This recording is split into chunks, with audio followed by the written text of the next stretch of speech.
ৰাজ্যজুৰি কৰ্মবিৰতি পালন কৰিছে NHMৰ কৰ্মচাৰীয়ে তেওঁলোকে নিজৰ প্ৰাপ্য অধিকাৰৰ দাবীত ওলাই আহিছে ৰাজপথলৈ আৰু হুংকাৰ প্ৰদান কৰিছে ৰাজ্য চৰকাৰক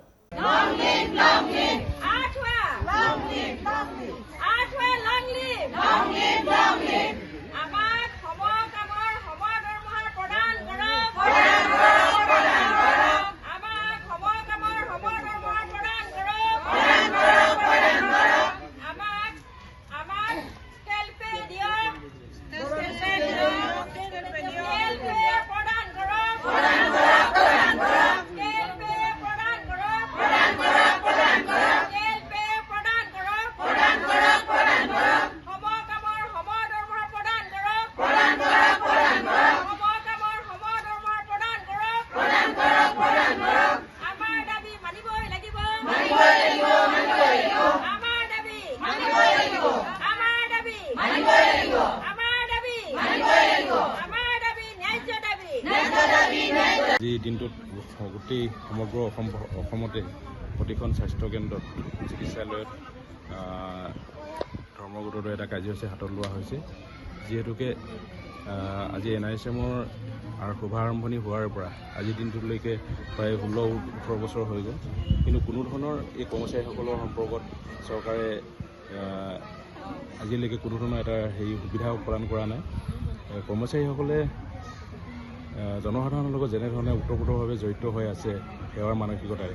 সেই মানসিকতাটো যাতে ইতিবাচক দিশে যদি আৰু অলপ আগবাঢ়ি লৈ যাব পৰা যায় তাৰ কাৰণে চৰকাৰে যাতে ব্যৱস্থাটো অতি সোনকালে কৰি দিয়ে যিহেতুকে আমি NHM কৰ্মচাৰী সন্থাই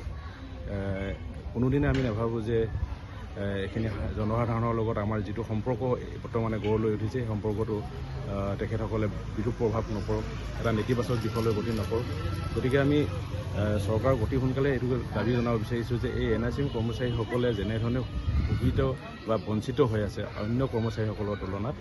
এখেতসকলে এই সমস্যাখিনি অতি সোনকালে সমাধান কৰি দিয়ক যিহেতুকে গোটেই চিকিৎসা ব্যৱস্থাটোত এই কৰ্মচাৰীসকলক যদি আঁতৰাই ৰখা হয় তেতিয়াহ'লে গোটেই চিকিৎসা ব্যৱস্থাটো অচল হৈ পৰিব গতিকে আমি অনাগত দিনবিলাকত চৰকাৰক খুব ইতিবাচক দিশে যাতে এই আন্দোলনটোক যাতে তেখেতসকলে লয় ইতিবাচক দিশ হিচাপে লয় আৰু যাতে জনসাধাৰণৰ লগতে এই স্বাস্থ্য সেৱাত জড়িত হৈ থকা কৰ্মচাৰীসকলে যাতে এটা ভৱিষ্যতে এটা